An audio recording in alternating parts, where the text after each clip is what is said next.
the next unicorn, empowering ASEAN youth to drive economic growth. To guide this dynamic discussion, we are honored to have a distinguished moderator and 4 inspiring speakers from across the ASEAN region. Allow me to introduce our esteemed moderator, Ms. Shilda Ismail. As a renowned journalist and advocate for youth entrepreneurship, Ms. Shilda's expertise will be invaluable in navigating this vital conversation. Please join me in welcoming Ms. Shilda Ismail.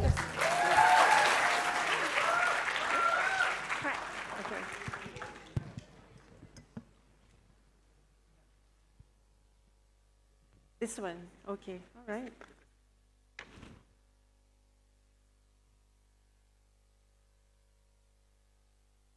Okay, indecisive, all right, no problem. Here.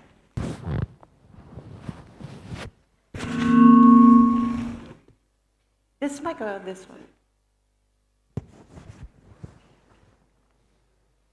Okay. Tell me you are a Gen X without telling me that you are a Gen X. Okay, all right. Okay, Assalamualaikum and a very good morning to everyone across ASEAN. And welcome to the ASEAN Youth Summit 2025. And today's panel addresses one of the most exciting and timely conversations. That is how youth can build the next unicorns and drive economic growth across Southeast Asia. And ASEAN is home to over 230 million young people, fast-growing digital ecosystems, and culture defined by resilience, collaboration, and reinvention. Our panelists today truly embody those values. First, joining from Myanmar, she is a medical doctor, an MBA holder, and a powerhouse behind multiple impact-driven ventures, including Catherine Beauty Center, and she has expanded into manufacturing through Catherine Mattress Manufacturing. She has won the Myanmar Young Entrepreneur Award 2017 and the Asian Youth Award 2019. Most importantly, she has mentored thousands through digital learning. ASEAN, please put your hands together. Kathari Kiao or Catherine.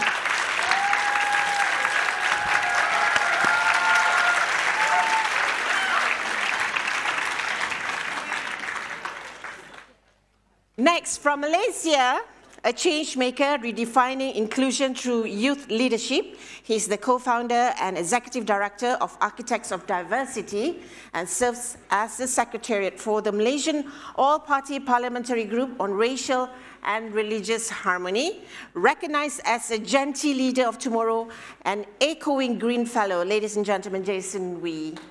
Woo!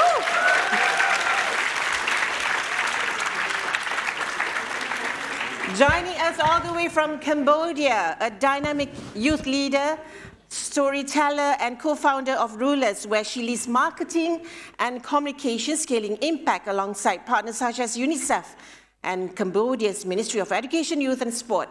She has mobilized more than 100 youth volunteers and grown digital engagement to 53,000 followers. ASEAN, please call Sean Terry. Silakan. Okay, for those yang minat matcha, and finally from Brunei, matcha atau kopi? Matcha atau kopi? Okay. Okay, Brunei, you need to have your branch in Malaysia. She's the founder of Matcha Murah, a youth-built business rooted in calm, connection, authenticity, and intentional customer experiences. She represents the power of starting small, but building thoughtfully. Ladies and gentlemen, Salni Salazmi, audience, give her an applause.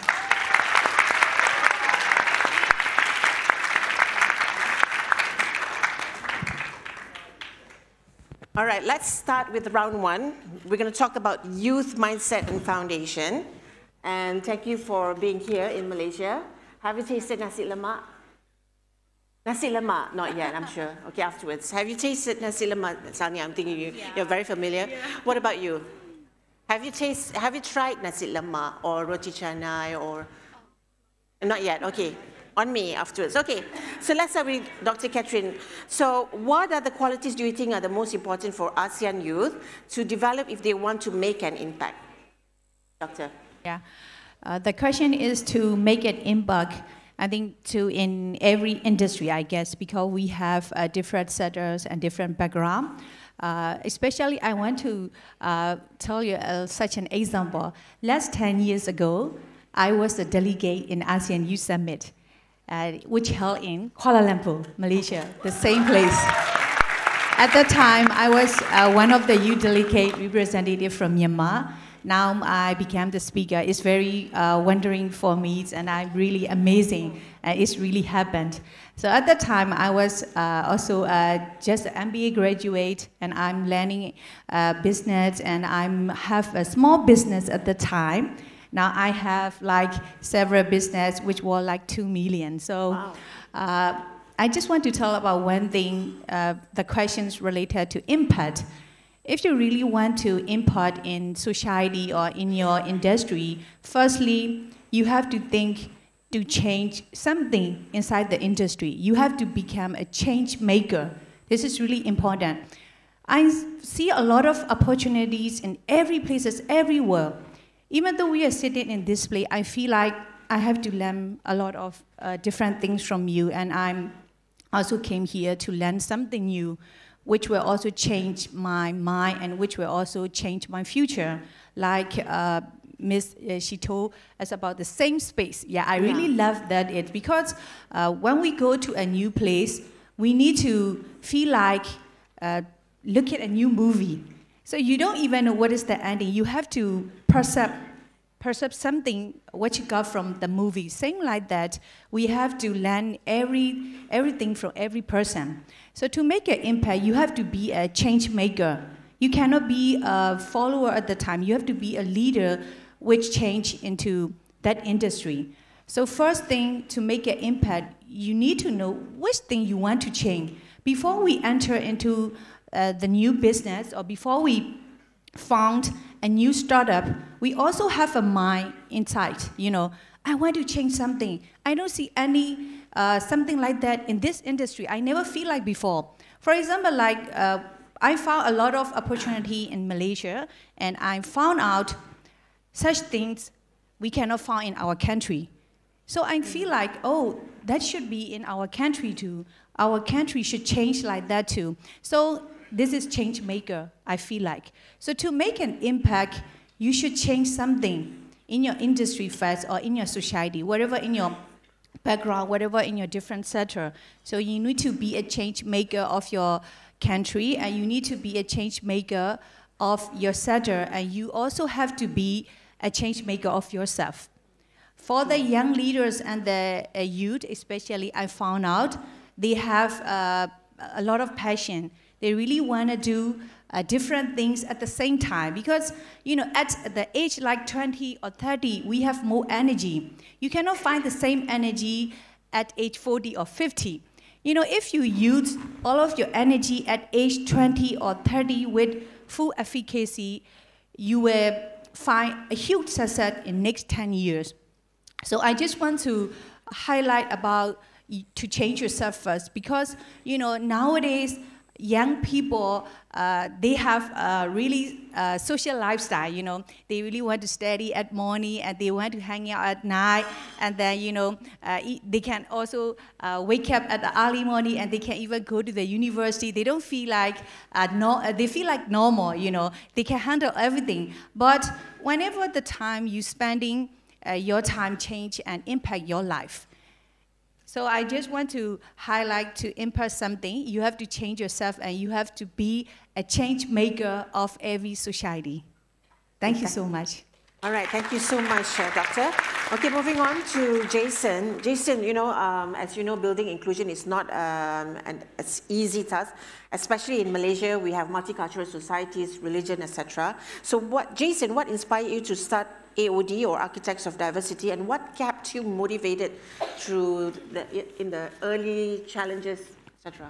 Right, thanks, Judah. Good morning, everyone. Morning. All right. So, I mean, really, I think just maybe I'll spend a bit a few minutes just tell the story of the founding, right? I mean, it is the Founders Forum. My story begins actually when I was 13, I would say. In Malaysia, you typically go to what we call secondary school or high school when we are 13, right? And during that time, one of the few experiences I've had was arriving to school and for the first time encountering groups that either spoke exclusively in Mandarin, spoke exclusively in Malay. Obviously, I belonged to a group that spoke mostly in English, and very few in-betweens. And so, in my secondary school, as many secondary schools in Malaysia, you would walk by the canteen during break time, and you would see different groups of people not interacting with each other. And I think only later in life, around when I was 16, 17, outside of school did I manage to befriend really across racial lines. But I think I left, that I reflect on that age, and I think the very clear question I had was, why are people not interacting with each other? And why did it take me to go out of the school environment when the schools should have been facilitating that? And when I was in university, in college, one of the things is that we encountered other people. It was a number of alumni from the pre-university or the college program that I was in that had similar thoughts, right? To think about why is Malaysia, if most of you are in Malaysia now, you know that racial and religious divisions is, if not the biggest problem, that is very difficult and is a very wicked problem because there's no clear solution to it. And a couple of us started with an experiment I think sometime in 2018. So I was in second year of university during that time. I was based in the US, but a number of us were getting together to do that. And I think what really motivated and what kept me through was the team effort of it. I know in our age, we always celebrate founders, right? We always celebrate the one or two individuals that are behind companies, are behind organizations. But in reality, if you do look at history of how organizations grow well, it's not an individualistic approach. It's going to be based in a community, it's going to be based in a team. And I think some of the most challenging pitfalls I've seen with young people that we support is not having that community surrounding them, right? If you're approaching it as a one-person solo show, that you're doing it as a single star, that's going to be really detrimental because you can only do so much. And I think that was really, really important. And one of the challenges that what we're thinking about now is how do we scale bigger in Malaysia? Because although Architects of Diversity is I think the largest full-time youth organization right now, we're still not enough, right? How do we think about building a whole ecosystem of partners, of people together? If you're going to build a car without any roads, people are not going to buy the car. I think it's quite simple, right? You need I don't want to say whole of society, but you need to think about which other people that is not necessarily part of your organization that you need to create the levers of possibility, because it cannot just be an individual journey that will drive along. So that was definitely my experience, and I'm very blessed that I have an amazing board, an amazing team that still support our work, but we're also now thinking, how do we think about the broader community of network and peoples that support social cohesion in Malaysia? Okay, thank you, Jason. Perhaps today we can somehow bring a conclusion on who, maybe among us in this hall, right? Okay, moving on to theory, your organization, Rulers, is a youth-driven and also volunteer-powered. You also mobilized over 100 volunteers. It's not easy, yeah? And executed major initiatives and campaigns. So what are the qualities you look with regards to all this kind of initiative, Terry? Thank you for your question, and hello everyone. Based on my experience in 5 years of volunteering program, I have met a lot of youth people. And what I see from them who is become a youth leader in the future is about their commitment and their time management during their volunteer or their work as well. It is not a point that they can be their the youth leader in the future, but they need to take from the small thing like their productivity, their commitment, their activity, their ability, and their willing that they make a positive impact where they go. And there are the quality that I truly define that the next generation of the youth leader. Okay, all right. And may I know what is your IG account that you have your 53 followers? Maybe some of us may want to follow your, your social media. Okay, I will introduce you about the Ruler. Ruler is the digital community that aims through the Help Universe to students to learn, connect, and impact through the extracurricular activity in the real-time information. And for more detail, you can check it out on Ruler page, Facebook page. And we also have another platform like YouTube, TikTok, and Telegram channel as well. All right, okay. All right, okay, moving on. Thank you so much, Terry. We are moving on to Brunei, Salni. You know, your journey opening up a cafe. Most of us, oh, I want to quit my job, or, after my university, I want to open up a cafe. That's always, I want an aesthetic cafe, right? Like, it's everyone's dream. I want to have a library together with the cafe. I want to have a cat cafe or something like that, right? Okay, so, Salni, your journey inspired a lot of people, again. What inspired you, especially matcha murah, and currently it's trending at this point in time, but what will happen after this, Are we going to diversify into other things, And how do you translate that vision? And you're still young, and so you have your business, etc. Hello, everyone. I just want to say that I started Matcha Murah because before this, let me go back to before this. Before this, I opened a coffee shop, but nowadays, coffee shop in Brunei are really trending, and it's everywhere and it's popping out. So in order to stand out to that, I had to be different. So, and also like I had like a health issue with coffee as well, because over time, if you drink too much coffee, you get heart palpitation and all that. And I needed to stop drinking coffee, but I still need caffeine in my daily life. So I switched to matcha. Okay. And during that time, matcha wasn't really big in Brunei. It's so hard to get matcha, especially matcha shop. We had to go overseas, especially in Malaysia. We had to go to Niko to get matcha. Okay. So in Brunei, it wasn't really that big. So I wanted to bring that to Brunei to give the experience of a good matcha, a good quality matcha, and a space where they can just feel welcome and be seen and just enjoy, just like a coffee shop, but in a way it's different than a coffee shop.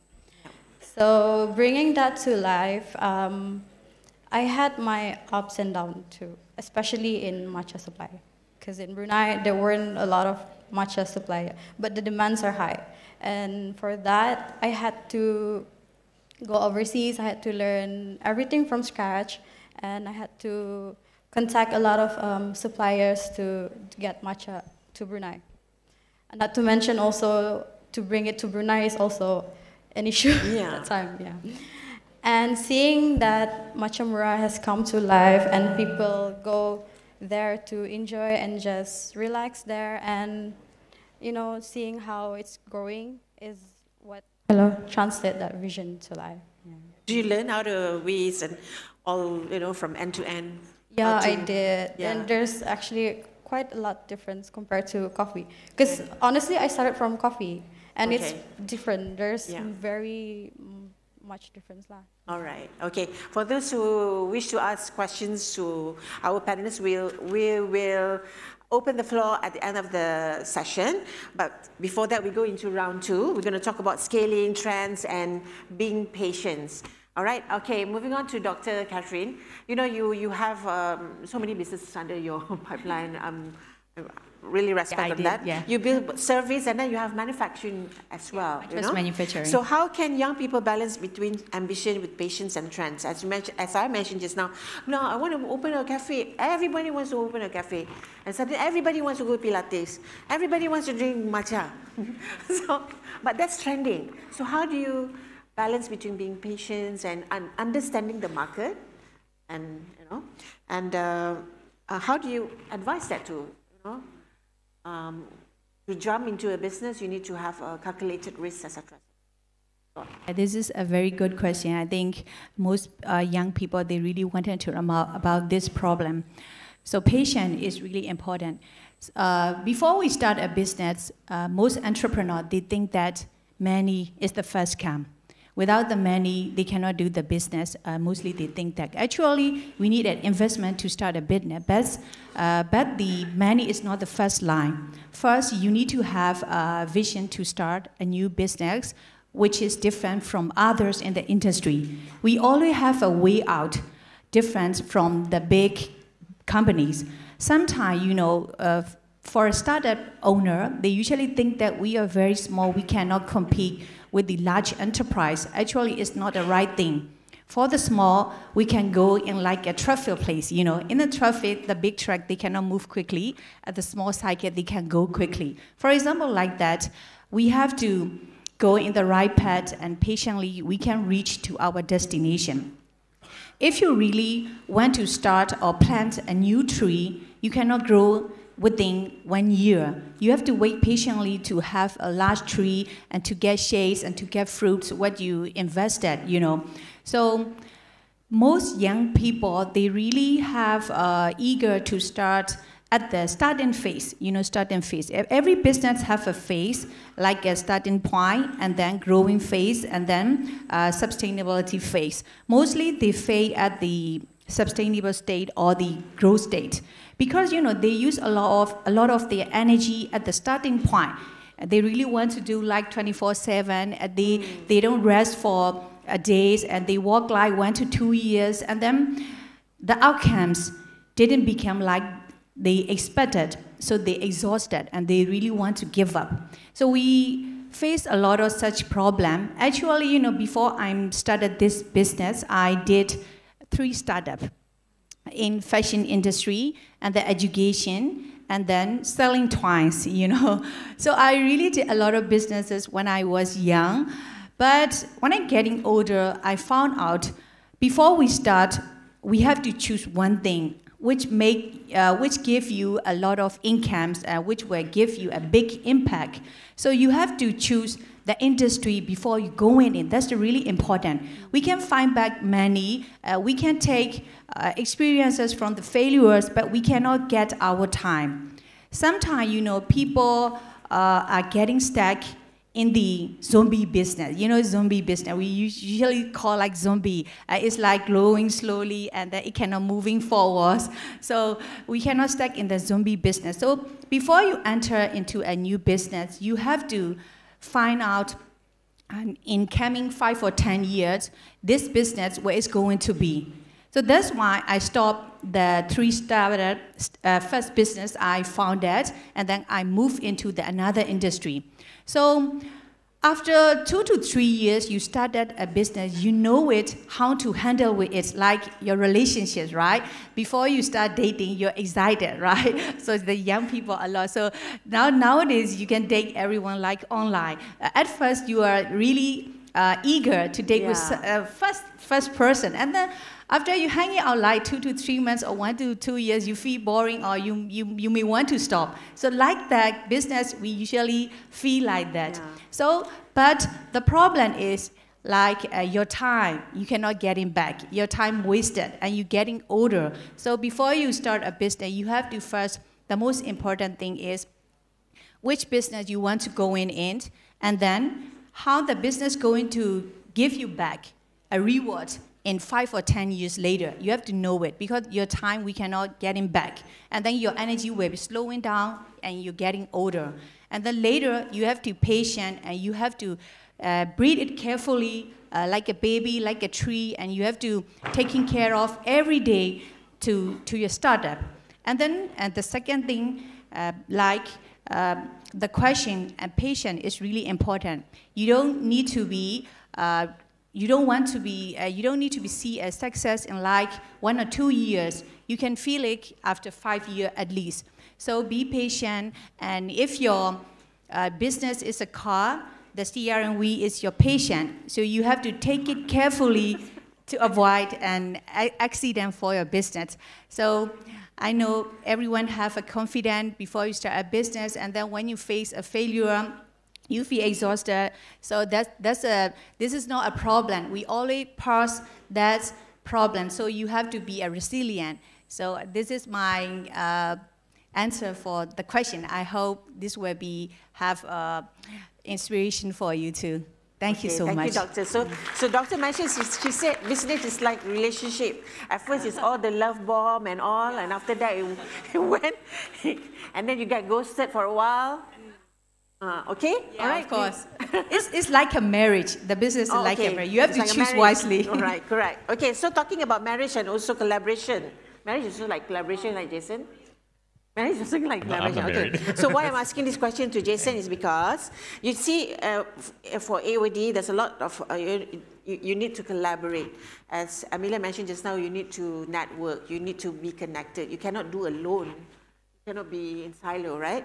So can you share a success story where collaboration across ethnic, across religion, across national produce impact? Thanks. I think maybe you wanted to say about the marriage thing. No. Just this car metaphor is going. So I'll use a car metaphor to continue. Maybe I'll share a recent story. So not so recent in starting, but I remember when I was 16. So as you know, Malaysia is a very multi-religious country, right? Although Islam is the official religion of our constitution, we are very much a multi-racial, multi-religious place. I remember when I was 16, despite having so many Muslims as classmates, I actually knew very little about Islam outside the textbook. Yeah. It was only when I was part of this debate team, and I had a friend called Sharif, and we would go on tournaments together. That during those rooming together and you have downtime, I only managed to have these conversations then, and really understanding what is Islam and what are the sensitivities around it, right? But what we tried to do, especially in Malaysia, was that violence is a huge problem, especially when it comes to interfaith issues. In 2013-2014, a few churches in Malaysia were thrown with fire bombs, and even earlier this year and also last year, there were a number of incidents where KK Marts. I don't want to go into the specific case because it's really quite silly, but a number of KK Marts were sprayed with were thrown with red paint, and this was just a very clear tension in Malaysia. So what we tried to do 2 years ago was that we tried to build a platform for youth to come together from different religious backgrounds to build that collaboration, to build that conversation and interfaith dialogue platform. In year one, we tried to call representatives from different religious organizations. That didn't work very well because we realized that youth in religious orgs didn't really have the power to say anything in the org because it's quite hierarchical. In the second year, we tried to do a convening where we just call people to come and have that conversation. But a lot of youth from our conversations felt that they don't know enough about the other side to really enter and engage in that conversation. So what we did this year was that let's maybe start with the basic knowledge first. And so this year we did a lecture series online. It was really kind of academic and not as sexy or attractive as it is, but we had leaders from different faiths explain what their faiths are in a non-proselytizing way. That means they're not preaching to you, but really explaining what the community believes in. And we were really worried because no one would come, right? This is online, this is like on Thursday nights this year, but I was actually quite shocked that we had way more participants than we ever did online. We had it usually starts off really high and then it decreases, right? But this is our first program that, as the sessions went on, we actually had an uptick of participants. That means they told their friends and then their friends joined in. So I think we have around 200 altogether, which was at least double compared to the people we managed to reach the previous year. And I think the lesson behind this story for collaboration is, number one, non-profit social impact work is not so different from traditional business, right? You need to find that product market fit, and that's going to take some time. Some markets, just to use the car analogy, want SUVs. Some markets want small sedans. Some markets want four-wheelers, right, to drive up the mountain. I think in the business of collaboration and the business of growing your network as well, you need to also figure out how you're going to build those relationships. And I think in the world of where soft relationships influence so much about what we can do and what we can work on, those things are really important, to really take some time to figure out what's the exact way and what's the exact product that you're trying to sell. In the coming year, we're already in conversations with the Ministry of National Unity to scale this up. And that's going to be a whole other ball game, right, to navigate this next phase of what the product is. But that's, I think, really, really crucial to take that time and to really learn and adapt from the lessons of the current year. Because I see a lot of, I think, initiatives that we support. I think on one hand, you want to let it marinate for a bit, right? If you go back 10 years ago, EV car salesperson would probably, EV car producer would probably not get the product fit immediately. Yeah. But that EV business now is booming, right? Because they stuck it on. At the same time, there are also car types that maybe if you don't receive good receptions within the first few years, that's a signal from the market to shift and adapt your product. So I think really finding out what that fit is and having the wisdom to say when to change or to stay on course is really critical. Okay, thank you, Jason. Okay, moving on to Terry. Let's just talk about volunteerism and also digital empowerment in Cambodia, yeah? So how do you encourage youth to take ownership of the projects and, balancing the guidance of the mentors and partner organization? Thank you. For me, encouraging youth to take the ownership of the project is start with the trust. We need to trust them. And we give them the real responsibility and give them the open space to lead. Mentor and supervisor is still stay with them, but as the guide, not a controller. While the youth leader is handle the decision making and create their activity in the project. This balance allow the youth can learn from their experience and build confidence with their ability of leading the project. And when youth feel trust and support at the same time, ownership naturally follow them. Yes, thank you. All right, thank you, Terry. Okay, do you have any, I wish to add on with Terry, any challenges in terms of Cambodian youth facing in the leadership development, how do you overcome this kind of, do you talk to them or, it is such events such as like this in Cambodia or something like that? Cambodia youth face the key several challenges in leadership and development. Many youth, they cannot access the information and opportunity, whether scholarship, training workshop, competition, and volunteering program, that the platform that they can learn and practice of, they can get experience on that. And another one is there is the lack of confidence. Maybe they think like they don't have enough experience on that, and they cannot lead this project. And maybe from the rural area, they think they come from the environment that they don't allow the youth voice is encouraged. Yes, especially from the youth from the rural area. They lack out mentorship, lack out the framework and digital access. Yes. I see, okay. I think Rulers is doing a lot of efforts to address those issues, right? Yeah, we try. Okay, thank you so much, Terry. Okay, moving on to Salni, and I'm sure people want to know a lot about you also.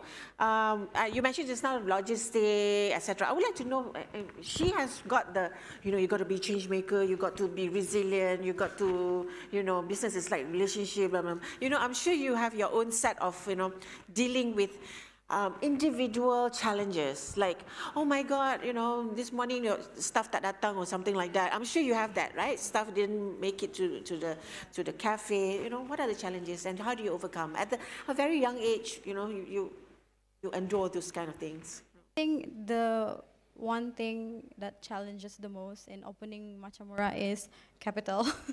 Yeah, of course. that's number one. Yeah, especially for my case, I'm not from a wealthy family, so I had to start from the bottom. So I took a lot of savings from my savings, and also I had partners who helped me in that case also. And the good thing is also in Brunei we have a SMEs, it's like a small business where they can help young entrepreneurs to do startup in business, and I'm blessed with that because they do that as well. So with that, because you don't want to take up too much loan and be like in debt, right? Yeah. So for that, I think proper planning has to comes in as well in terms of finances. But also I started small first, and then after that, you can see the numbers. That's when I started to invest in another one step at a time to get, Machamura now. And also, like I've mentioned before, the matcha supply, because in Brunei, there weren't a lot of matcha suppliers. Suppliers, yeah. Yes, I feel like there's only like one or two only. Yeah. Yeah, and for that, I had to get a lot of, details from other, to get matcha to Brunei. And other suppliers such as the other ingredients that we needed to, because in Brunei we don't really have a lot of supplier of the things that we wanted to, the one that I wanted to bring in my cafe. So for that I had to do contact with other countries, such as actually in Malaysia. Yeah, especially in Malaysia. Yeah. And other than that, also location, because in Brunei we're not really fully So are you developed. planning to come to Kuala Lumpur or any? Inshallah. Inshallah. Probably you have it in at Monash or something like that, to have a small cute cafe, right? Probably, inshallah. Yeah, inshallah. I mean, okay, and as what Catherine mentioned just now, you need to have a 5-year. Let's say let's say matcha, another 5 year. Oh, there was one time bubble tea. Remember, Justin? There was bubble tea, and then after that, now matcha. Do you have any plans after that? And also, I really want to ask you, I've never been into business. My DNA has always been working 9 to 5. So, especially you, Sunny, do you ever feel that you want to give up? Like, oh my God, like, this is not what I asked for. Like, how do you overcome that? Actually, no, because I like the flexibility of doing business. You love it? Yeah, okay. It's different from doing 9 to 5 jobs. Because I've worked 9 to 5 jobs before, and I've ventured into business. And I feel like business is more flexible. You can create your own your own rule, your own time, how you want to do your business, and it's not the traditional workplace. Yeah. So I like that. You like the flexibility. Yeah. Okay. I think the joke is you quit a 9 to 5 for a 24/7. Yeah, exactly that. But I enjoyed it. Okay, all right. Let's. We've just finished and completed this round 3. We do not have a round. Do we have more time? Organize it? Okay. So let's just open the session to the members of the floor. Wow, already got hands already. Okay, so, I'm going to accept 3 questions to the max. Okay, so what you need to do, you can raise your hands, and do we have a mic? Okay, ini, mini, minor, mo. Can we have the gentleman down here to ask questions? Okay. Mention your name and the question. Thank you. And who do you wish to pose the question? Yeah. Thank you, Shilda, for moderating this session. Welcome. So thanks a lot. Stand up. Cool. Stand up. Right. So thanks for the session, and I was really impressed from all of you, from the perseverance and all your achievements that you're doing so far in your life. So my question is to Mr. Jason B. From Architects of Diversity, and this is the first time I'm hearing about the organization. It's very impressive. My question is, I recall you mentioned that during your school days, it took you to go out from the school for you to be able to bond with people from different religion and races and everything. So how are the current state of our school system in Malaysia, and things have changed? And if not, how do organizations like Architects of Diversity or anyone who share the same passion can come into the picture and make direct impact with students so that right now we can avoid another Jason from having to go out from the school to be able to bond with that? So how do you think things have changed? Or if not changed, how can we make those changes happen now? Thank you. Okay, thank you. Let's just have yeah. Can we have the next question? And then after that, all right, we have the lady. Mike, can we give the mic?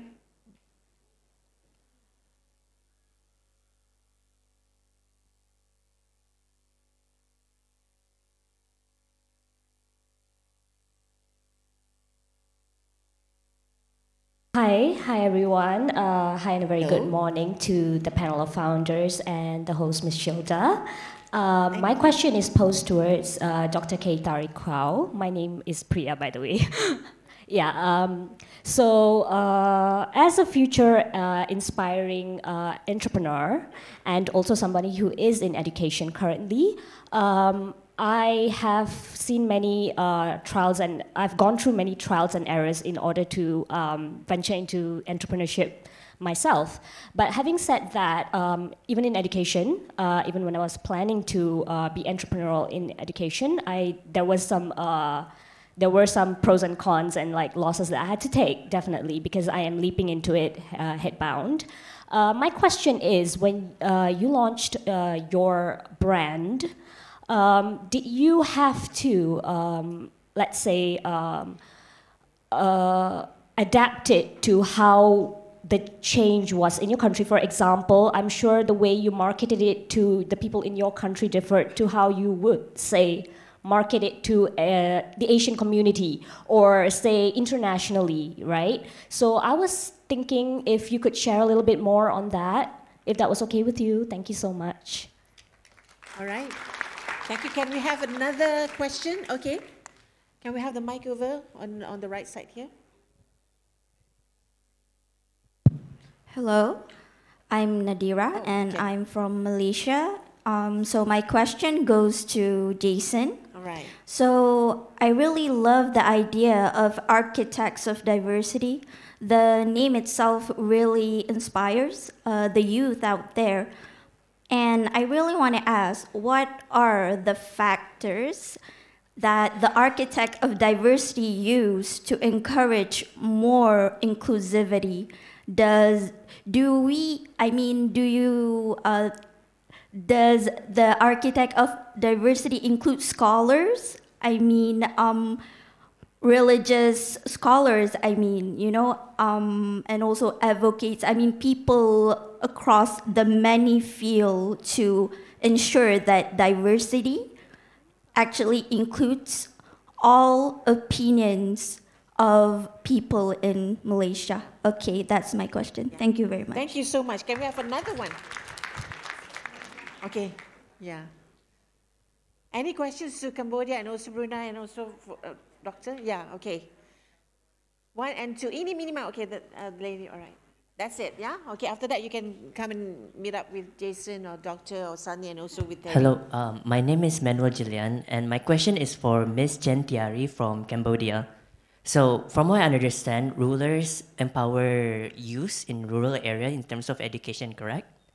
My question is, especially for ethnic minorities that live in off-grid areas such as mountainous area and also riverside areas, how do you reach these youth in this community to empower their education despite the challenges in accessibility and connectivity, not only in transportation but also technology? Because some of this community, they never even heard of laptops, they never even heard of phones, they never even heard of, let's say, Canva or Google Docs.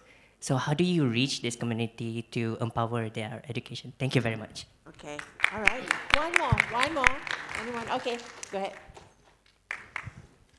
Last, yeah? Okay. Okay, so hello everyone. My name is Hello. William and I'm from Myanmar. And then, first of all, I really admire all the speaker. And among that, I would like to ask to ruler because this is something that very close to my heart and then very close to what I have done so far. So, and then I also have many Cambodia friends and then my bestie are from Cambodia and then we study together at Thai University. So beside that, one thing I would like to know is like, since you have worked a lot with Cambodia, sometimes it is really hard to reach them to understand individual what they really need because like each student have different destination, different interests, different passion. So as a leader, as a founder, and then as a community impact activists, how do you maximize all the student interests to come up together as your ruler? And then how do you help to shape their future goals? So my question is like, giving back with all the background and the interest, how to maximize all the interests to come to your ruler to give one mission together. Thank you. This is my question. Thank you. Okay. All right. Let's move on to the response and let's start with Doctor. I'll pass the mic. Thank you for the question. It's really interesting and it is very, powerful question. So firstly, the education's right. The person who has educational background, she asking about life pros and cons in entering the business.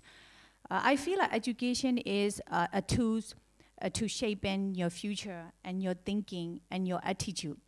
Without education, we cannot be in public or society, we cannot shape our society. Because education is a tool to change the public and audience mindsets to a better place. Education doesn't mean a background, or education doesn't mean a degree or a master. So bachelor or master is like something you want to be proficient in some field. For example, like I'm a medical doctor, but I don't cure the patient, and now I'm moving into the business industry. So I think Master of Business Administration, I already learned. So this can make my future into a better place. For example, because I'm in the business industry, so I need to learn the tools. For example, like for the profit and loss statement, like balance sheet, I need to read as a business owner, so I need to learn. So before you go into a business or industry, you need to learn professionally. I mean, not a degree. You can learn online. You can learn from website, Coursera or Udemy, something, whatever you can learn. So this can shape your future, and this can also wider your vision. So education is important. It doesn't mean not a degree. So it's really important in your life. Whatever we start a business, we need to learn again. So before I start every business, I have to learn again from scratch. So I think education is really important. It always make a bright future for you. So everyone needs to learn. That's why continuous learners, they always make progress every day. So the second thing is the difficulties, right? I think the difficulties in distributing skincare in ASEAN and Asian country. So before we start it, we have to learn what is the most problem among the women in industry, according to the culture and according to the environment. I usually found out that our ASEAN women and Asian, mostly they have a dark spot, when they're getting older. So our skins are aging every day. Our skin cannot be same like when we was 10 years ago and 20 years ago. When we getting older, we have wrinkles and we have double chin. This is a sign of aging. So we cannot stop aging. So how do we prevent aging? You have to use skincare every day. It's a solution. So every business, before you start it, you have to find the solution. So we are not selling a product. We are selling a solution for your skin. So to create a skincare, I have to learn the similar culture and similar skincare, most popular industry like Korea. What is popular in the Korea industry? What kind of product are not selling in our country? So I have to looking for in Korea and in Thailand, and we have to create a formula which is suitable for our country. So every business, I think, it has the same strategy, maybe different business, we have to know how to go into a market. We have to know what kind of solution we're going to give. So if you can give the right solution, your product may need time to get awareness, but it will be blown one day. So that's my answer for the question. Okay, thank you so much, Doctor. Okay, moving on, we have Jason here. Pretty much this topic is pretty much very close to Malaysia Kini's narrative. Number one is with regards to the education system. Number two, with regards when you have the discussion. I love this topic. In fact, I would love it to bring it to Malaysia Kini if you could. Yeah.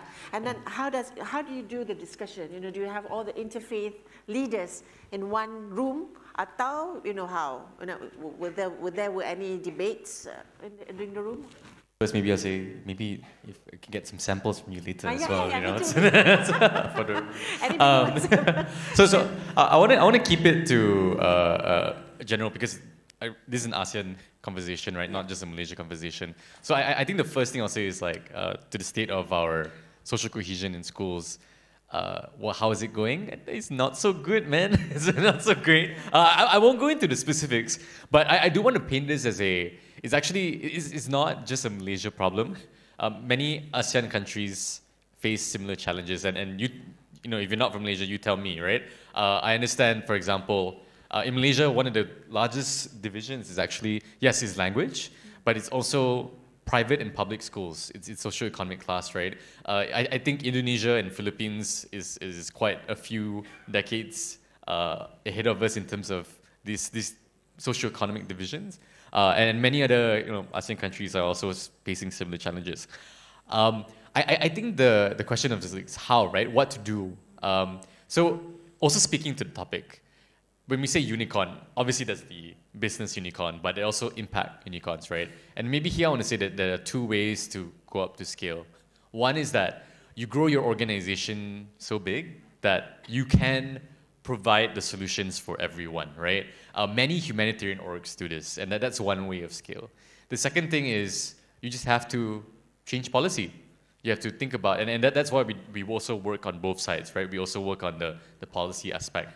And I think something that if you're interested in this topic, I don't know actually of many organizations in ASEAN that do this. It's very big in the West and in different parts of Africa, but not so much in our region. And I think there is a huge demand there. So if you want to take on the call for it, that's a sign. That's a sign you might want to explore it further.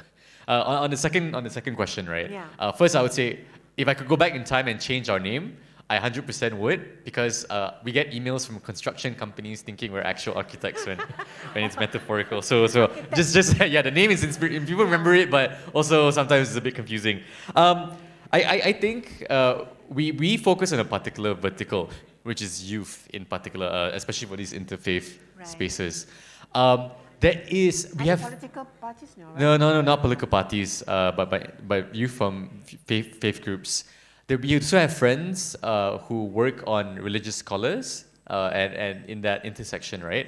But maybe I want to say here is that either if you're a business or if you're a non-profit, you need to think about your how as verticals, right? We call it as verticals. That means you have one product and you're entering a different market and so on and so forth. The danger, I think, the danger is going too broad into too many verticals. Sheikh, my board members in the crowd, and one of the things that we already have quite a number of verticals, that sometimes your menu grows too big sometimes, and you don't have, you lose your market niche. Only maybe at certain scales can you really expand into the full set of verticals. But similarly, how if you go to a restaurant, if the menu is like 20 pages, you'd be like, maybe this restaurant not the best. And especially if you're starting in your first 5 to 10 years, really focusing on one or a number or a set of verticals and really zooming into that is really crucial. For us, that has been youth and interfaith. But over the years, we've also cut down quite a number of activities, like actively deciding we're going to stop this because we are not the best people for it, or maybe the market isn't ready yet, or we just simply cannot come up with the correct angle or product that would hit that need or create that much in impact terms is get the impact, or in the markets term is to find a demand for it, right? So maybe it's time, maybe it's you, maybe it's just not a place to work on, but having the wisdom to like cut down the vertical when you need to is critical, and that's why we don't go into all spaces. We pick and choose what we're good at, and what we're good at, what we're needed, and the intersection is where we work on. Okay, thank you, Jason. And moving on to Terry, there's 2 questions just now. There are ethnic and with regards to how do you, get the ministry to listen to, what you're pitching. Go ahead, Terry. Thank do you. you. Come together with the delegates, or is a different? It's a No. different. And okay. in this room, I have volunteer from rural as well. It's David. Yeah. Oh, okay. Hi. Yeah. Anyone from Cambodia? Can we have? Okay. Selamat datang. Malaysia, give tepukan sikit. Anyone from Brunei? Okay. Anyone from Singapore? Okay. Malaysia? From Myanmar? Anyone from Myanmar? Welcome to Malaysia. Okay. Go ahead, Terry. Okay, I can answer your question. Like ruler is not focused on the online platform, but we also implement another project as well. And we got support from UNICEF that he's mentioned like connection.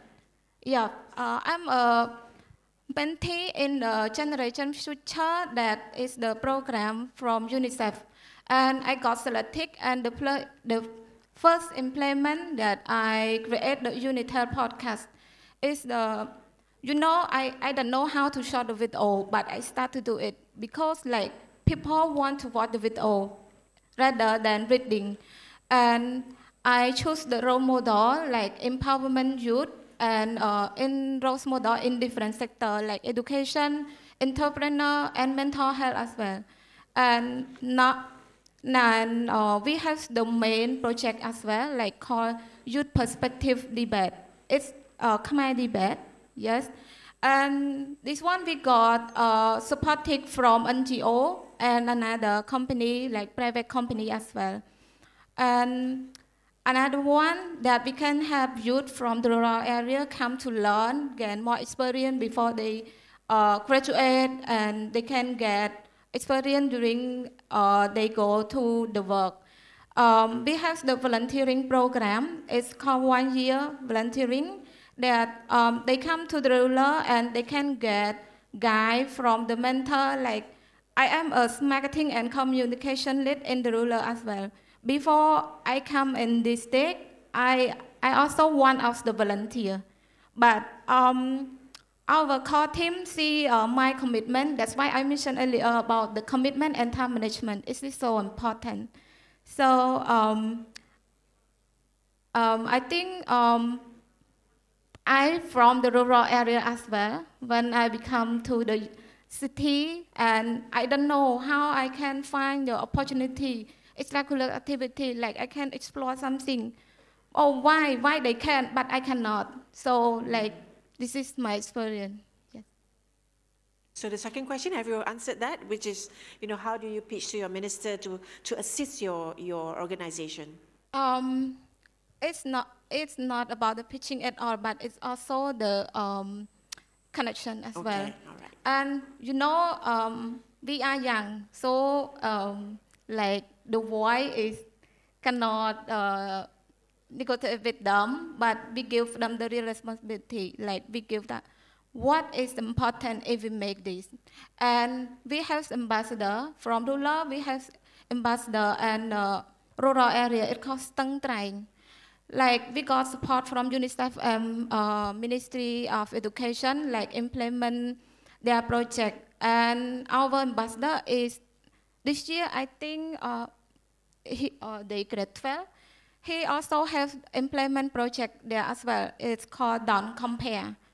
Like they have experience. Their parents compare them to another. Like, oh, why parents don't encourage them? They try to distract them. No need to study more. Just drop and married and something else. So it's not good. Okay, thank you, Thierry. All right. That's all we have for this session. And before we go, thank you so much to Dr. Jason, Sani, and also Thierry. Okay, so to every young ASEAN builder, you are not waiting for the future, you are the future. And to everyone watching, ASEAN's next unicorn founders are not coming soon. They are already in this hall. You are the founders. Maybe you are one of them. So with that, I'm Shilda Ismail. Thank you and have a visionary summit ahead.